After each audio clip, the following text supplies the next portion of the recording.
gambut di Kabupaten Tanjung Jabung Timur rawan picu kebakaran hutan dan lahan. Pemerintah Provinsi Jambi akan melakukan teknologi modifikasi cuaca hujan buatan untuk antisipasi karhutlah. Mantan Direktur Utama Bank Jambi mengajukan gugatan pra-peradilan usai ditetapkan sebagai tersangka.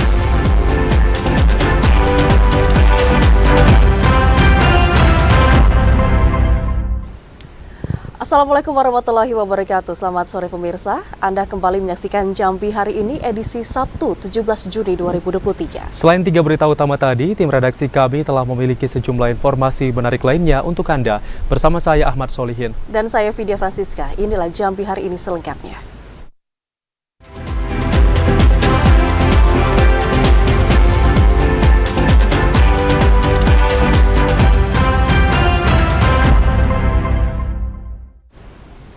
Saudara, Badan Restorasi Gambut dan Mangrove Republik Indonesia mendorong peluncuran muatan lokal kurikulum pendidikan lingkungan gambut untuk SMA dan SMK menjadi solusi degradasi lahan dan kekeringan.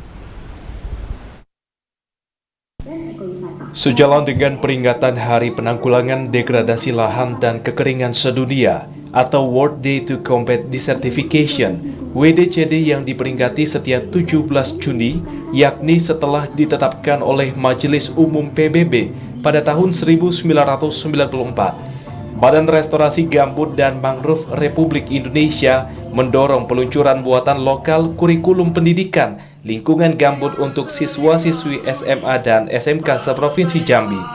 Hal tersebut yang menjadi upaya strategis dalam menjamin pengelolaan kawasan gambut dapat dilakukan secara berkelanjutan.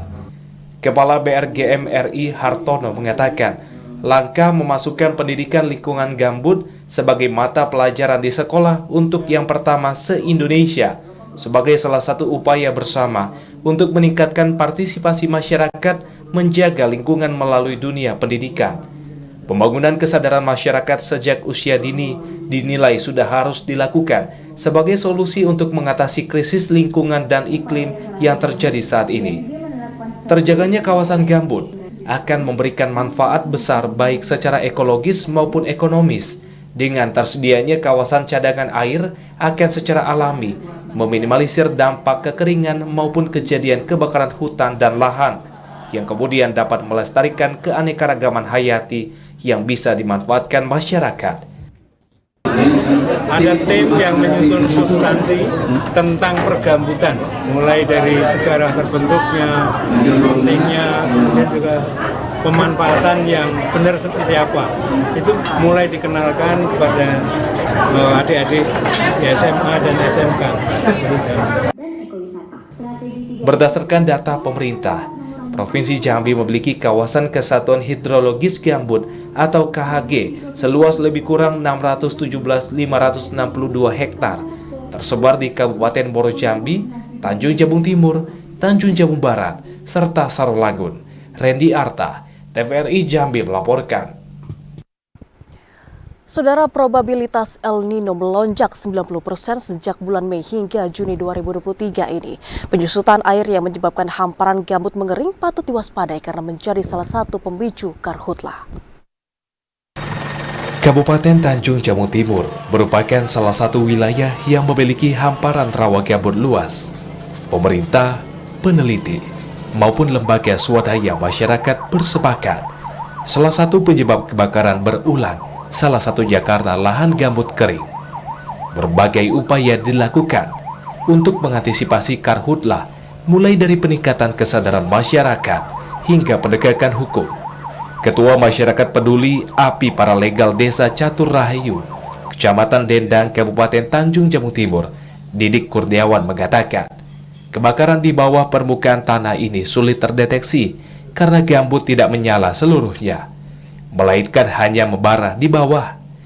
Api yang membakar gambut inilah yang menimbulkan banyak asap dan berkontribusi pada bencana asap selama beberapa tahun ke belakang di Provinsi Jambi. Pada kondisi yang basah, gambut merupakan penyerap karbon yang sangat baik sehingga dapat membantu mengurangi panas bumi dan krisis iklim.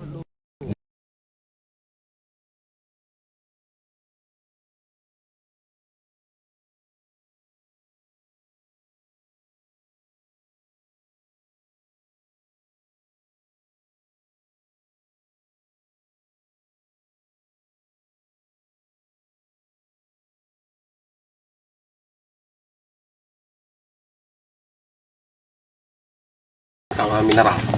Gambut ini karena kebakarnya di bawah, bisa sampai 3-4 bulan. Ada juga gambut ini ada api bawah, api atas gitu. Ketika api bawah ini yang susah dipadamin. Terkadang kita berdiri di sini, ternyata api di belakang kita. Pemerintah telah melakukan banyak upaya perlindungan dan juga perbaikan lahan gambut. Salah satunya dengan penyekatan di kanal-kanal gambut serta pembasahan lahan menggunakan sumur bor dan embung. Kliva Patria, TVRI Jambi melaporkan. Tim Satgas Karhutla Provinsi Jambi meninjau posko Karhutla dalam rangka kesiapsiagaan dalam penanggulangan kebakaran lahan dan hutan di wilayah Tanjung Jabung Barat. Peninjauan posko Karhutla yang berada di lokasi Embung Bina Lestari, Desa Muntialo, Kecamatan Betara, Kabupaten Tanjung Jabung Barat, dipimpin Kasiops Kasrem 042 Garuda Putih Jambi Kolonel Infantri Ibnu Suharmanto, didampingi Kabak Ops Polda Jambi AKBP Hatamba. Kasiops Kasrem 042 Garuda Putih Jambi, Kolonel Infantri Ibnu Suharmanto mengatakan Kabupaten Tanjung Jabung Barat dan Kabupaten Tanjung Jabung Timur menjadi perhatian khusus dalam penanganan karhutla. Sebagian besar wilayah Kabupaten Tanjung Jabung Barat bertopografi dataran rendah dan dominasi lahan gambut, yang menjadi salah satu penyebab karhutla di Provinsi Jambi, sehingga tim akan terus berupaya mengantisipasi sedini mungkin. Diperlukan dukungan dan koordinasi semua pihak, tidak hanya pemerintah, TNI, Polri, BPBD, namun juga masyarakat bahkan perusahaan. Peninjauan tim Satgas Karhutla ini bentuk monitoring sejauh mana kesiapsiagaan dalam penanganan karhutla terkait sumber daya manusia serta perlengkapan peralatan, sehingga jika terjadi karhutla dapat segera teratasi dengan cepat. Kami dari Satgas Karhutla Provinsi Jambi, kegiatan yang kami laksanakan sekarang yang pertama dalam rangka pemantauan daerah rawan karhutla. Yang kedua, kami menindaklanjutin dari SK Gubernur Jambi tentang status siaga darurat karhutla. Kemudian kami membuat konsep meletakkan pos-pos di seluruh wilayah provinsi yang mempunyai tingkat kerawanan. Pos-pos yang kami dirikan, pos terpadu, di situ semua pihak hadir, dari mulai TNI, Polri, kemudian dari BPBD, baik provinsi maupun dari kabupaten. Sinergi dalam upaya menangani kebakaran lahan dan hutan harus dioptimalkan, sehingga tim Karhutla perlu menyamakan standar operasional dan menyamakan persepsi dalam penanganan karhutla, baik skala kecil maupun besar. Didi Haryadi, TVRI Jambi melaporkan. Sementara itu, Saudara, pemerintah Provinsi Jambi berencana akan melakukan hujan buatan di wilayah Jambi. Hal tersebut sebagai upaya pencegahan karhutla dan juga membuat lahan agar tetap basah. Pemerintah Provinsi Jambi berencana akan melakukan teknologi modifikasi cuaca atau hujan buatan dalam waktu dekat. Hal tersebut untuk mengantisipasi terjadinya kebakaran hutan dan lahan atau karhutla di wilayah Jambi. Hujan buatan dilakukan oleh Badan Penanggulangan Bencana Daerah Provinsi Jambi bekerjasama dengan Badan Nasional Penanggulangan Bencana.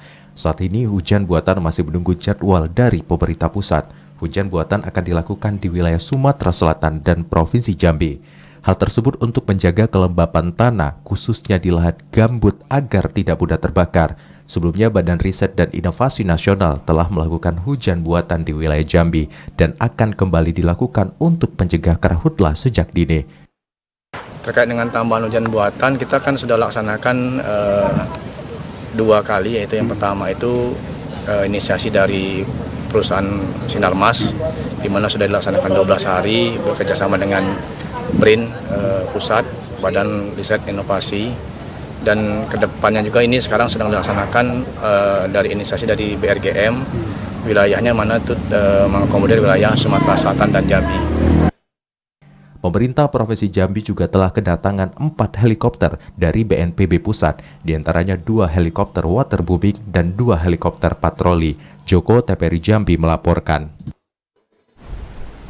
Pemerintah Provinsi Jambi berupaya menyelesaikan proyek pembangunan pelabuhan Ujung Jabung bersama KPK, Kemenhub, Kementerian PUPR, serta Pemkab Tanjung Jabung Timur. Sejalan dengan peringatan Hari Dermaga Nasional pada tanggal 17 Juni, pemerintah Provinsi Jambi berupaya menyelesaikan proyek pembangunan Pelabuhan Ujung Jabung. Gubernur Jambi Al-Haris mengatakan, percepatan pembangunan pelabuhan yang berlokasi di Kabupaten Tanjung Jabung Timur ini dilakukan agar pelabuhan bisa segera dimanfaatkan, terlebih khusus untuk kepentingan peningkatan ekonomi daerah maupun nasional. Mempercepat terwujudnya penyelesaian Pelabuhan Ujung Jabung menjadi langkah serius pemerintah Provinsi Jambi agar anggaran negara yang sudah digelontorkan tidak sia-sia. Langkah-langkah percepatan pembangunan pelabuhan sudah dilakukan dengan membangun komitmen yang disepakati secara bersama, yakni antara Pemprov Jambi, KPK, serta Kementerian PUPR dan Kementerian Perhubungan. Komitmen yang sudah disepakati secara bersama menjadi bahan pemerintah Provinsi Jambi untuk menyurati Kementerian Perhubungan maupun Kementerian PUPR agar penyelesaian proyek Pelabuhan Ujung Jabung bisa terus dilanjutkan. Untuk merealisasikan pembangunan Pelabuhan Ujung Jabung, pemerintah Provinsi Jambi akan segera menyerahkan aset tanah pelabuhan tersebut kepada Kementerian Perhubungan. Kami juga akan membalas surat dari Menteri Perhubungan terkait dengan polanya. Ada pola, kalau tidak ada APBN, nanti polanya adalah pola kerjasama pihak swasta. Tapi intinya, yang penting tugas kami menyiapkan prasarananya. Itu yang penting dengan kementerian terkait itu, untuk bisa dibuka akses itu. Gubernur Al-Haris berharap dorongan serius yang dilakukan pemerintah Provinsi Jambi untuk melanjutkan penyelesaian pembangunan Pelabuhan Ujung Jabung bisa memberikan hasil yang terbaik. Randy Arta, TVRI Jambi melaporkan. Saudara, petugas kesehatan hewan ternak di Kabupaten Muaro Jambi melakukan pemeriksaan kesehatan hewan kurban. Informasi selengkapnya akan kami hadirkan usai pariwara berikut ini, tetaplah bersama kami.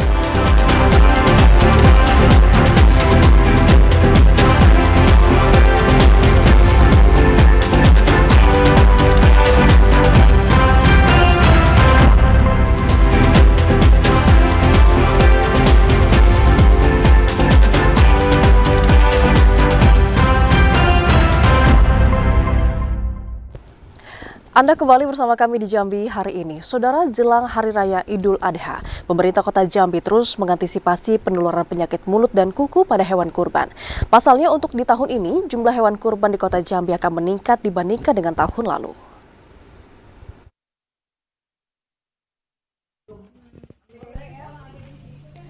Pemotongan hewan kurban tahun 2023 di Kota Jambi mengalami peningkatan. Tahun ini jumlah hewan kurban mencapai 240 ekor, sementara untuk jumlah hewan kurban tahun 2022 hanya 215 ekor.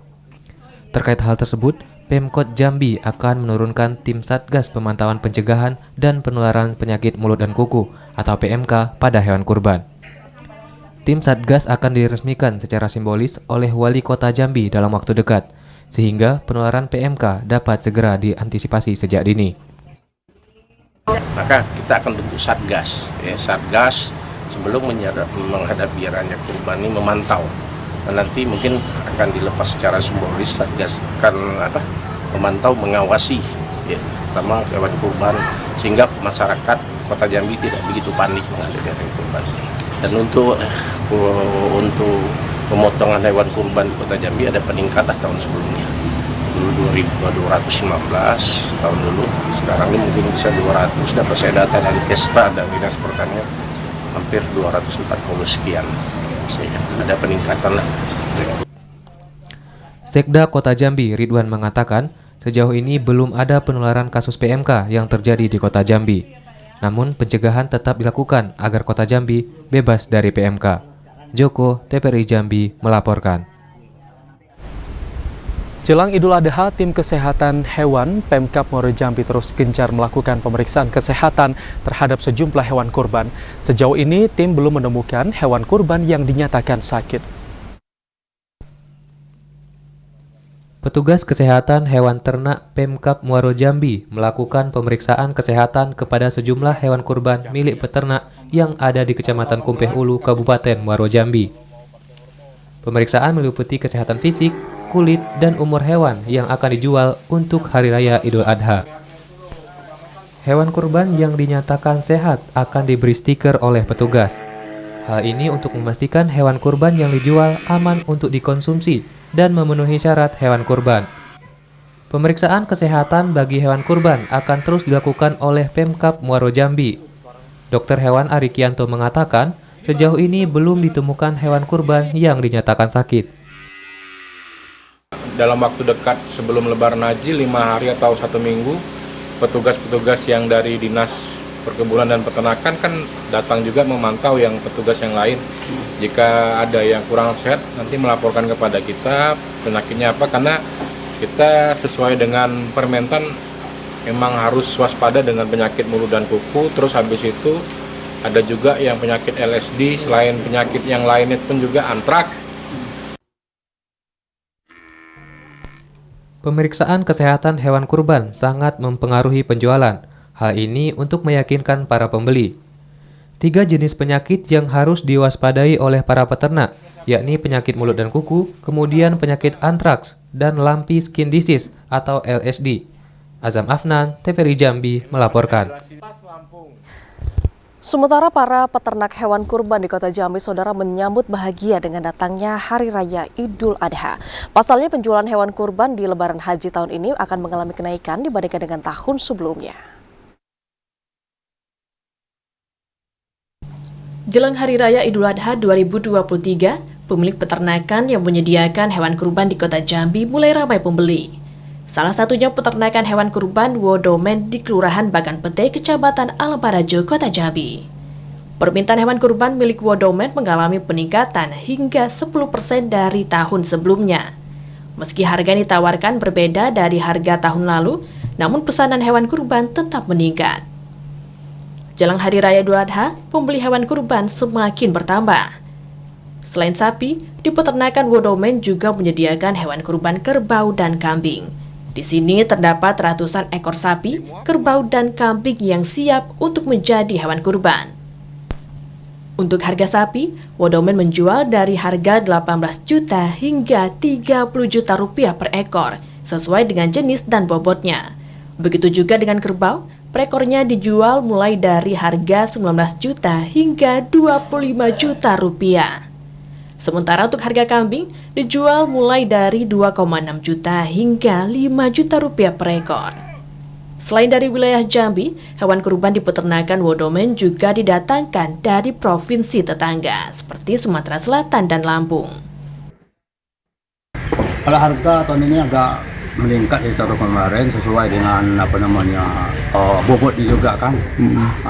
Tahun ini permintaan banyak yang bobot agak besar dari tahun kemarin. Sejumlah pembeli hewan kurban mengatakan, selain sehat dan terawat, harga hewan kurban yang dijual Wodomen juga cukup bersahabat. Saya mau ke sini karena sebelum ini saya sering beli di sini.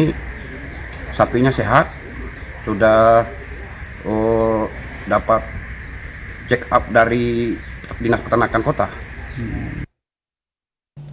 Selain itu juga hewan kurban diberi perawatan khusus guna menghindari penyakit seperti mengecek kesehatan dan diberikan vitamin. Yogi Ramadhani, TVRI Jambi melaporkan. Sementara itu, 2 pekan jelang Idul Adha, permintaan sapi kurban di Kota Sungai Penuh mengalami penurunan. Rendahnya permintaan memicu turunnya harga sapi. 2 pekan menjelang Hari Raya Idul Adha tahun 2023, sejumlah peternak sapi di Kecamatan Hamparan Rawang, Kota Sungai Penuh mengaku penjualan hewan ternaknya mengalami penurunan jika dibandingkan pada tahun lalu.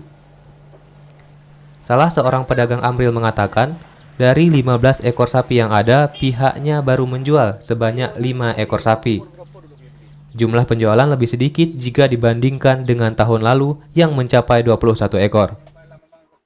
Di tahun ini memang kurang peningkatan, sedangkan jawi kurban saya 15 ekor yang laku cuma 5 ekor. Berapa Pak jual 1 ekor? 1 ekor dulu jual sampai 21, kalau tahun ini cuma dapat 18 juta 18,5 itu. Sementara itu, peternak lainnya ada yang mengatakan menyiapkan 17 ekor sapi kurban untuk dijual.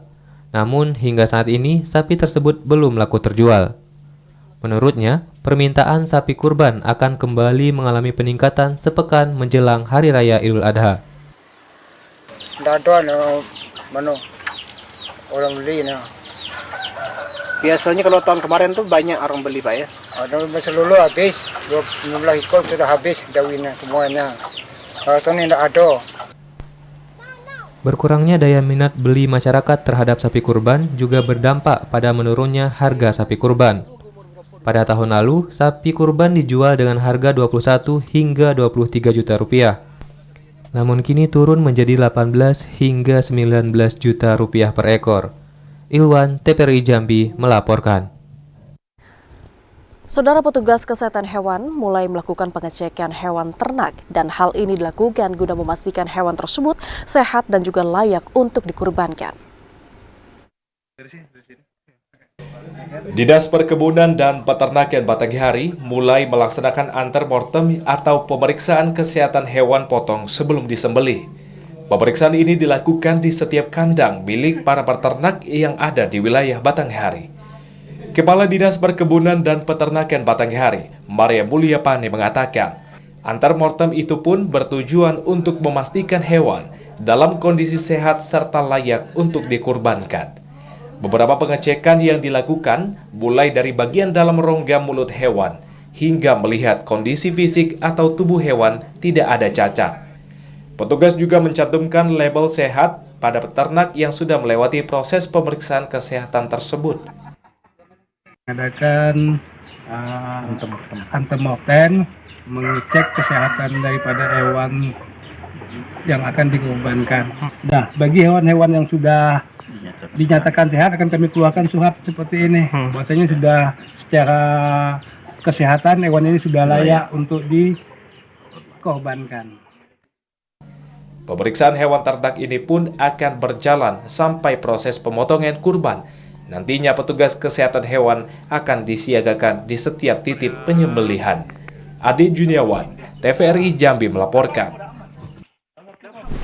Saudara, Wakil Gubernur Jambi Abdullah Sani resmi dikukuhkan menjadi Ketua Pengurus Wilayah Ikatan Persaudaraan Haji Indonesia Provinsi Jambi untuk tahun 2023 hingga 2028. Informasi selengkapnya akan kami hadirkan dalam segmen advertorial usai pariwara berikut ini. Tetaplah bersama kami.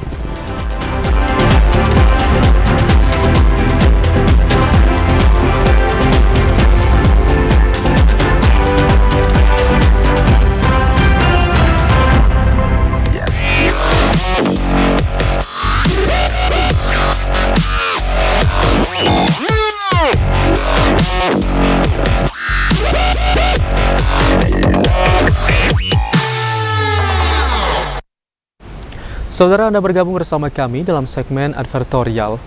Abdullah Sani resmi dikukuhkan sebagai Ketua Pengurus Wilayah Ikatan Persaudaraan Haji Indonesia Provinsi Jambi periode 2023 hingga 2028.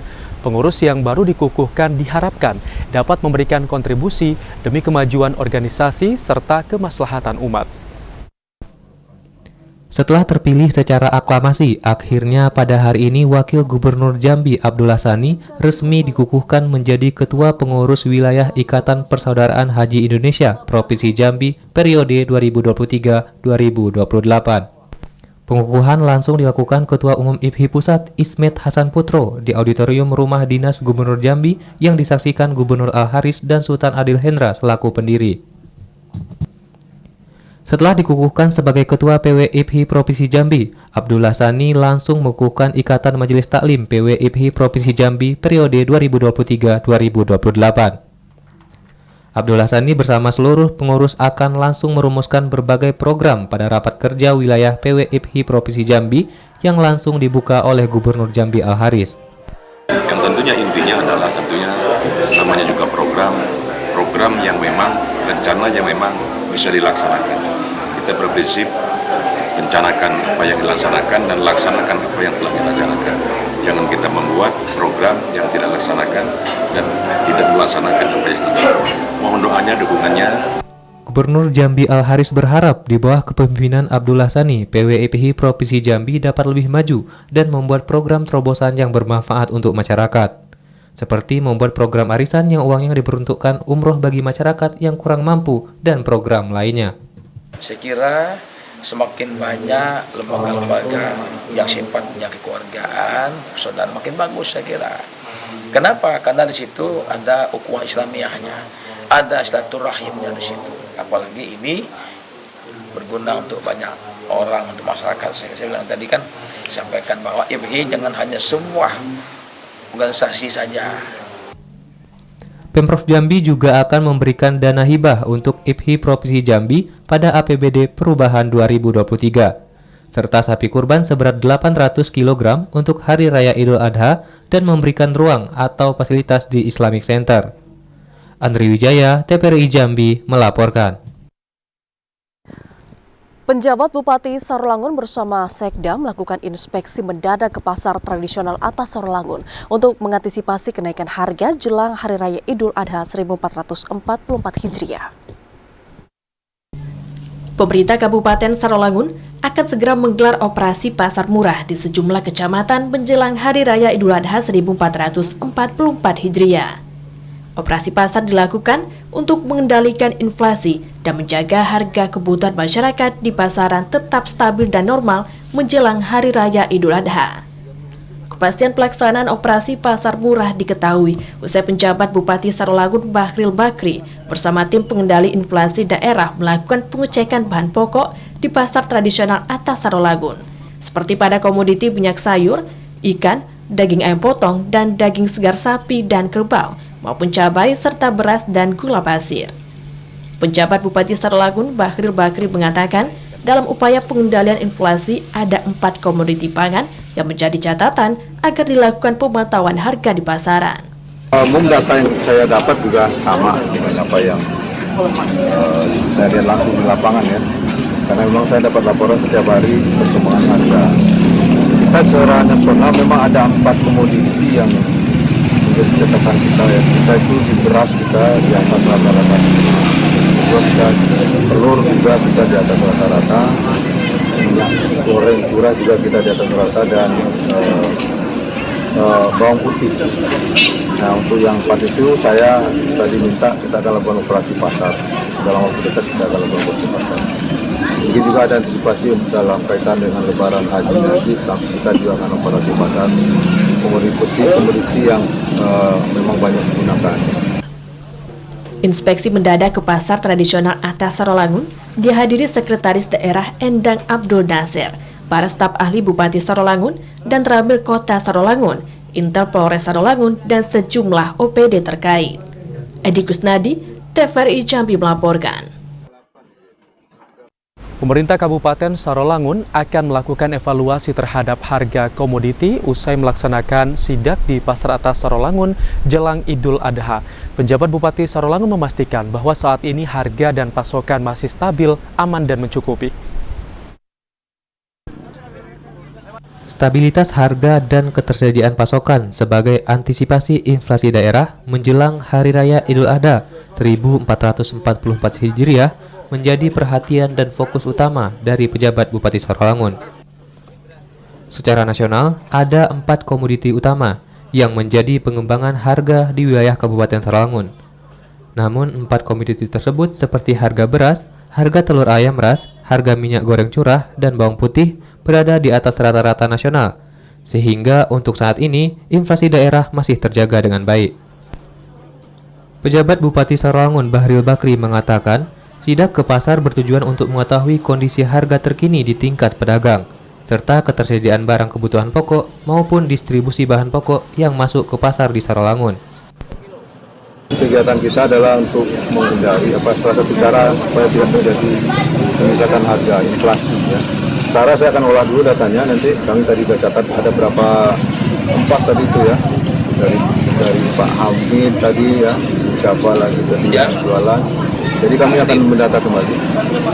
Secara umum saya lihat tadi tidak terlalu beda dengan data yang selama ini kita dapatkan. Berdasarkan hasil sidak diketahui ketersediaan bahan kebutuhan pokok sangat mencukupi dengan harga yang relatif stabil meski ada beberapa yang cukup mengalami kenaikan harga. Edi Kusnadi, TVRI Jambi melaporkan. Saudara Bupati Masyuri membuka kegiatan MTQ ke-51 tingkat Kabupaten Bungo. Bupati Masyuri berpesan agar peserta bisa berkompetisi secara maksimal agar lahir kori dan juga qori'ah terbaik. Musabaqah Tilawatil Quran MTQ ke-51 tingkat Kabupaten Bungo di Kecamatan Tanah Tumbu resmi dibuka oleh Bupati Bungo Masyuri didampingi Wakil Bupati Bungo Safrudin Dwi Aprianto.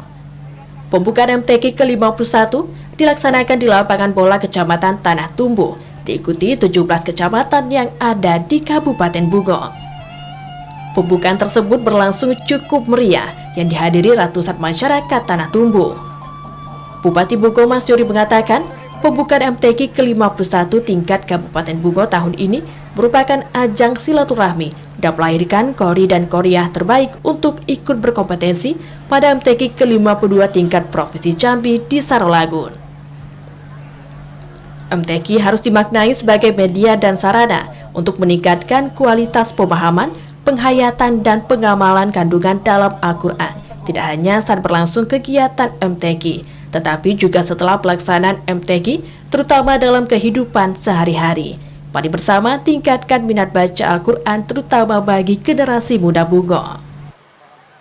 Alhamdulillah berjalan dengan baik dan lancar. Pertama kami atas nama pemerintah Kabupaten Bungo menyampaikan ucapan selamat melaksanakan selamat bermusabaqah tilawatil Quran tingkat Kabupaten Bungo di Dusun Tanah Tumbu, Kecamatan Tanah Tumbu ini. Dan rangkaian kegiatan sudah dimulai dari siang sampai malam ini. Dimulai dari pawai takruf dan malam ini pembukaan.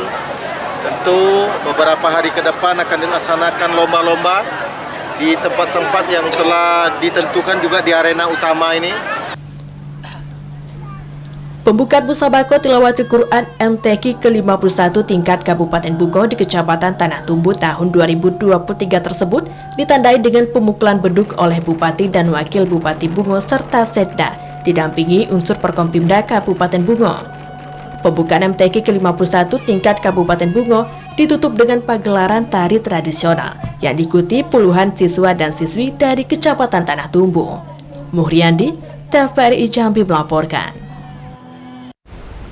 Universitas Jambi kembali menggelar rapat Dewan Pengawas. Pada rapat tersebut, Rektor Unja Profesor Sutrisno memaparkan pencapaian Unja dan progres pembangunan gedung baru Unja. Rapat Dewan Pengawas Unja dilaksanakan di ruang Senat lantai 3 Gedung Rektorat Kampus Bidang Masak Unja Bedalo pada Kamis 15 Juni 2023. Dihadiri seluruh jajaran pimpinan kampus Universitas Jambi dan para Dewan Pengawas dari pusat. Rektor Universitas Jambi, Profesor Sutrisno menyampaikan beberapa hal, mulai dari perkembangan prestasi mahasiswa selama 1 tahun terakhir, inovasi tematik untuk memperlancar proses pembelajaran mahasiswa dan dosen, inovasi Universitas Jambi pada tahun 2023, pengembangan 9 aplikasi, pemanfaatan desa layanan terpadu, penerapan program Merdeka Belajar Kampus Merdeka MBKM, dan pencapaian progres pembangunan 9 gedung baru di lingkungan kampus Universitas Jambi. Manajer Proyek ADB Aksi Unja, Profesor Zulkarnain turut memaparkan mengenai progres dan laporan lapangan terhadap seluruh gedung baru Universitas Jambi. Gedung baru tersebut saat ini tengah dibangun dan memiliki target penyelesaian pada tahun 2024. Itu antara kemajuan pekerjaan, kemudian serapan dana, dan alhamdulillah sejauh ini kurva S kita masih dalam positif, walaupun sebetulnya mungkin teman-teman atau orang melihat bahwa ada satu gedung yang sepertinya agak ketinggalan gitu ya, ada yang lebih maju, padahal sebetulnya memang begitu. Dewan Pengawas Universitas Jambi melalui staf khusus Mendikbudristek Bidang Komunikasi dan Media, Muhammad Haikal menyampaikan saran-saran yang seharusnya dilakukan Universitas Jambi dalam transformasi menuju PT PNBH. Ada beberapa hal yang perlu ditekankan ya. Dari kita bahas terkait dengan compliance atau kesesuaian dengan peraturan, dengan regulasi, kemudian transparansi dan semuanya seperti sudah berjalan dengan baik.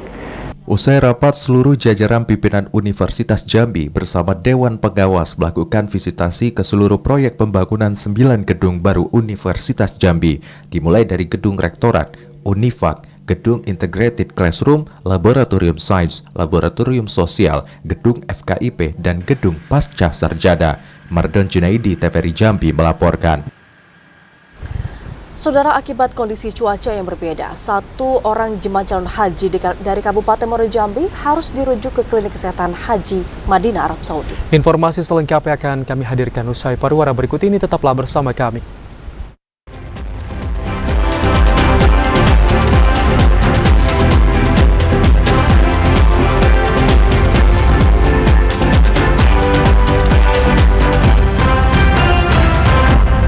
لبيك اللهم لبيك لبيك لا شريك لك لبيك إن الحمد والنعمة لك والملك لا شريك لك.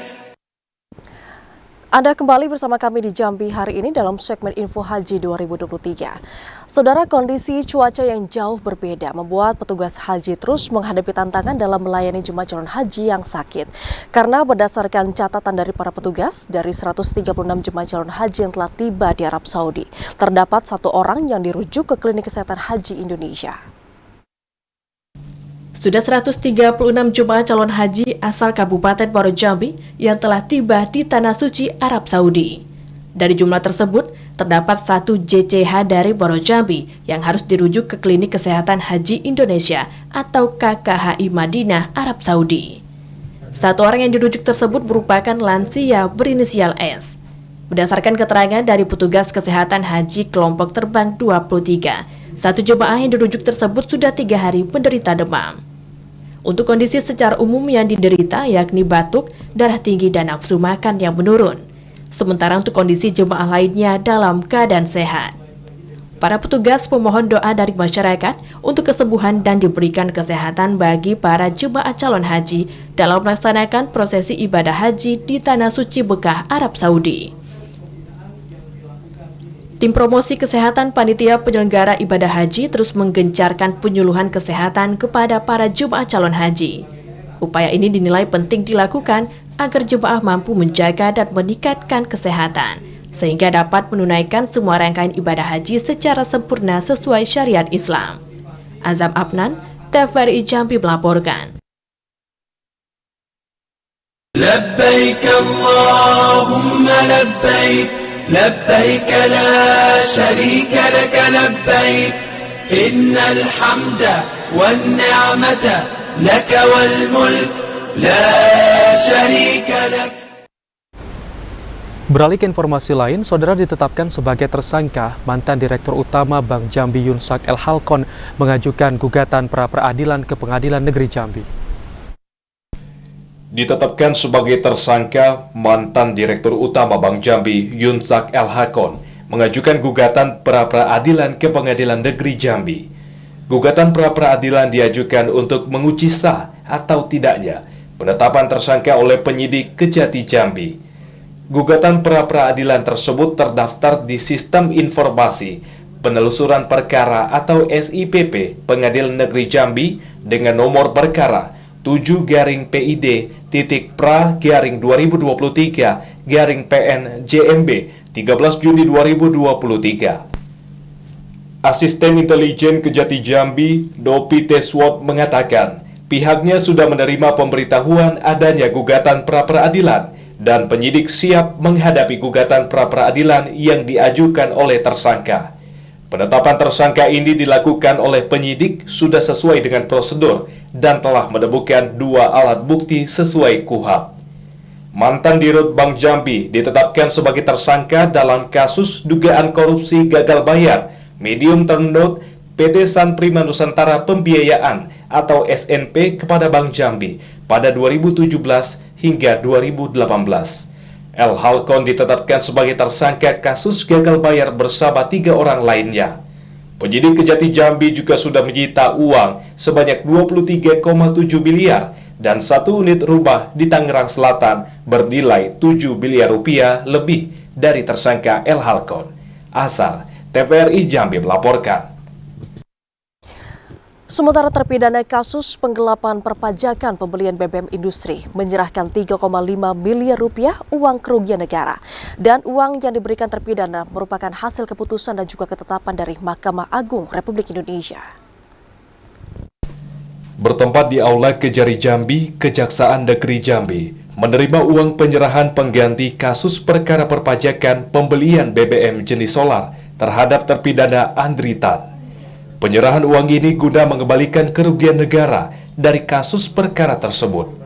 Pada penyerahan tersebut, terpidana menyerahkan uang sebesar 3 miliar 500 juta rupiah lebih ke Kejari Jambi, dan nantinya uang ini akan dikembalikan ke kas negara. Melalui pesan singkat, Kasih Intelijen Kejari Jambi, Wesley Sirait mengatakan, uang yang diberikan terpidana merupakan hasil keputusan dan ketetapan Mahkamah Agung Republik Indonesia nomor 1272K/Pitsus/2023. Hasil keputusan tersebut, terpidana dipidana dengan hukuman 1 tahun kurungan penjara dan mengembalikan uang negara sebesar 7 miliar 60 juta rupiah lebih. Terpidana merupakan mantan Direktur PT Jambi Tulo Pratama JTP yang tercatat sebagai pengusaha kena pajak PKP di Kantor Pelayanan Pajak KPP Pratama Jambi Pelayangan. Kasus ini bermula pada bulan Maret hingga Juli tahun 2019 silam. Diduga terpidana dengan sengaja menggunakan faktur pajak dan diduga memalsukan pembayaran pajak saat transaksi pembelian BBM jenis solar industri dengan nilai 3 miliar 532 juta 36.020 rupiah. Uang tersebut sesuai dengan penghitungan ahli pendapatan negara dari Ditjen Pajak Jambi.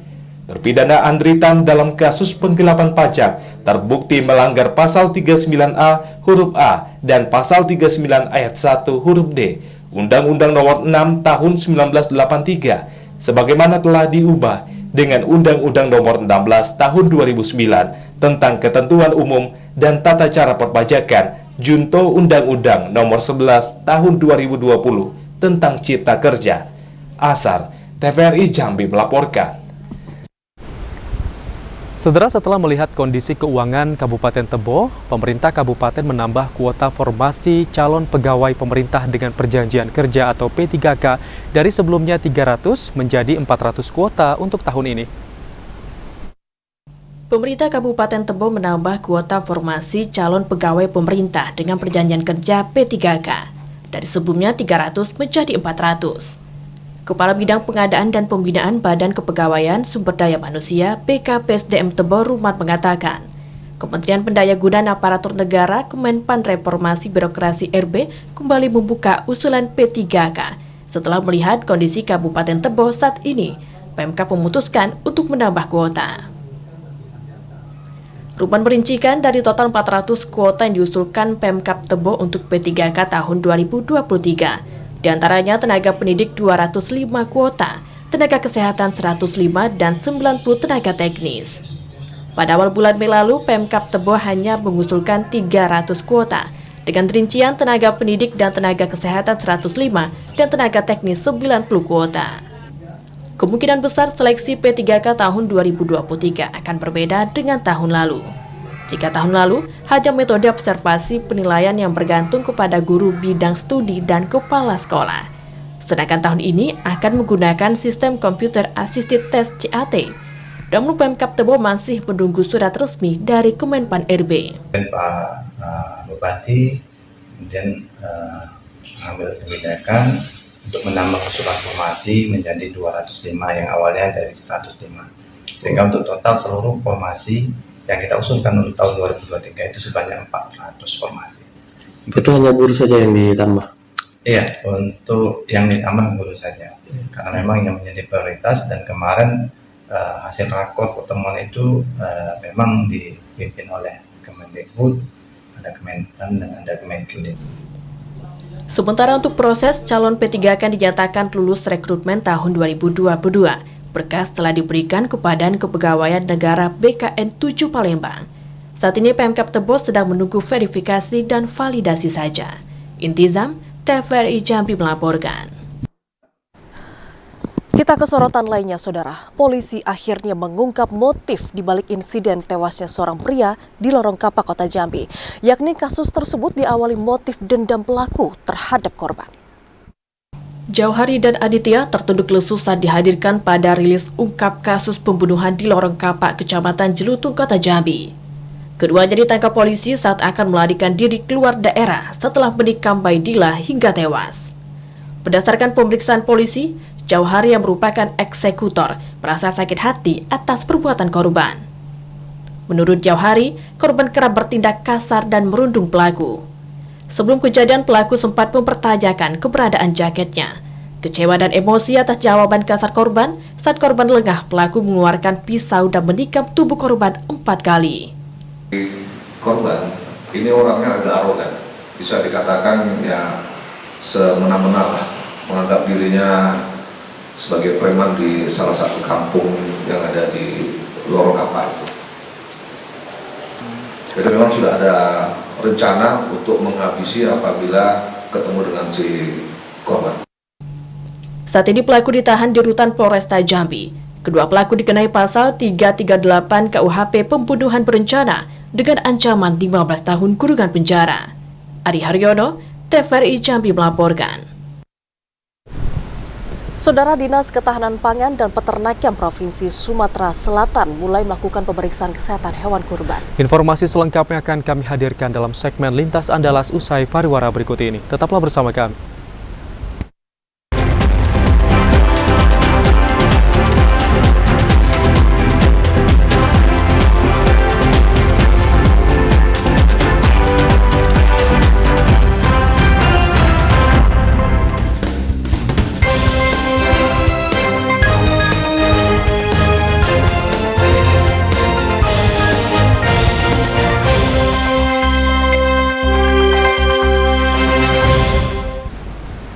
Saudara, Anda bergabung bersama kami dalam segmen Lintas Andalas.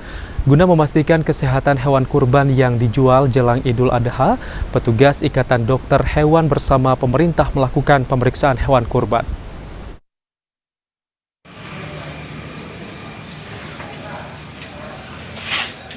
Menjelang Hari Raya Idul Adha 1444 Hijriah, petugas dokter hewan, Dinas Ketahanan Pangan dan Peternakan Provinsi Sumatera Selatan dan Kota Palembang melakukan pemeriksaan kesehatan hewan kurban. Pemeriksaan ini dilakukan di sejumlah tempat penjualan agar masyarakat yang akan membeli hewan kurban seperti sapi dan kambing tidak takut dan merasa aman. Dari pemantauan dan pemeriksaan yang dilakukan, tidak ditemukan penyakit yang mengkhawatirkan pada hewan kurban yang dijual. Kita juga sudah memantau dari seluruh kandang yang ada, yang sudah kita pantau sampai sekarang, alhamdulillah tidak ada penyakit yang mengkhawatirkan, tidak ada gejala, semuanya dalam keadaan sehat.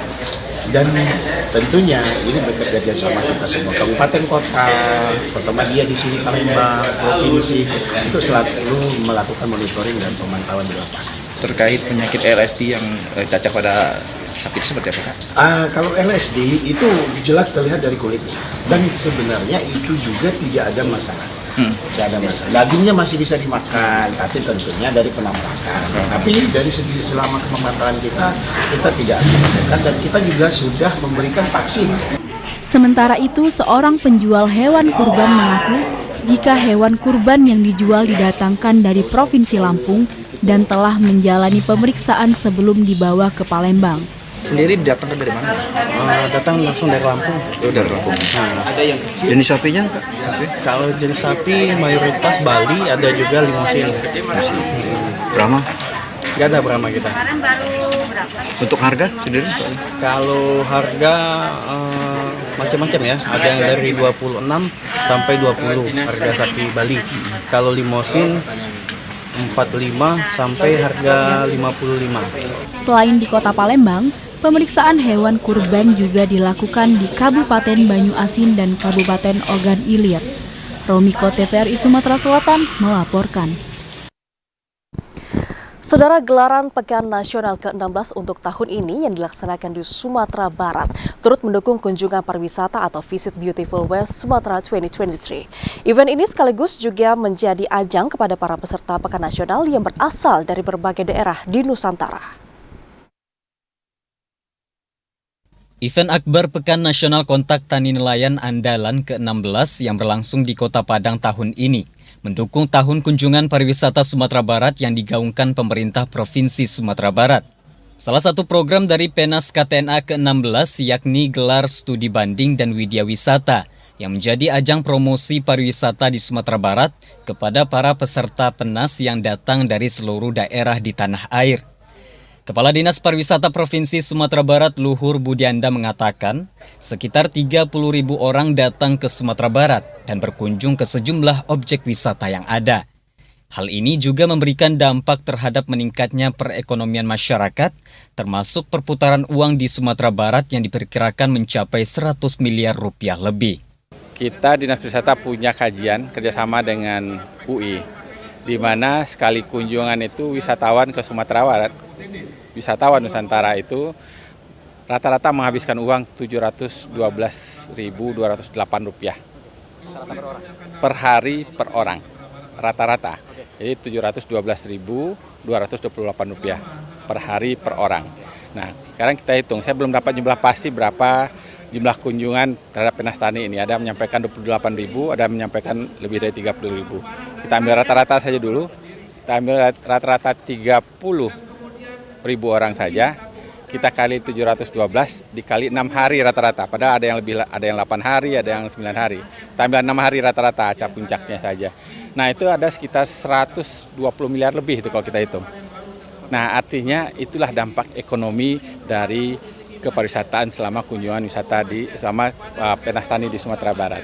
Tapi bicara Penas Tani bukan hanya nilai ekonomi sebenarnya. Di mana Penas Tani ini juga ada transfer knowledge-nya. Iya kan? Ada gelar teknologi, ada penambah ilmuwan bagi petani-petani yang ada di seluruh Indonesia. Nah, ini harus dihitung di nilai ekonomi, sekali lagi mungkin nilainya tidak akan terhingga. Belum lagi hal-hal lainnya, akulturasi budaya kita selama di sini, silaturahim dengan sesama kita seluruh Indonesia. Nah, itu adalah nilai yang sangat tinggi nilainya.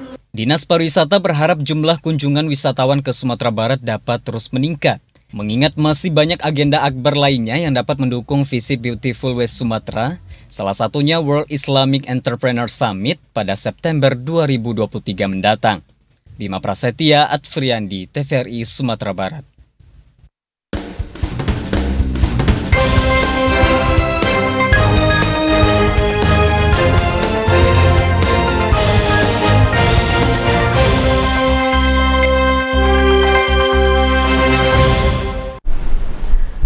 Dan informasi tadi, saudara, sekaligus menutup perjumpaan kita di Jambi hari ini. Terima kasih atas perhatian dan juga kebersamaan Anda. Saya Vidya Francisca. Dan saya Ahmad Solihin beserta kerabat kerja bertugas pamit undur diri. Wassalamualaikum warahmatullahi wabarakatuh dan sampai jumpa.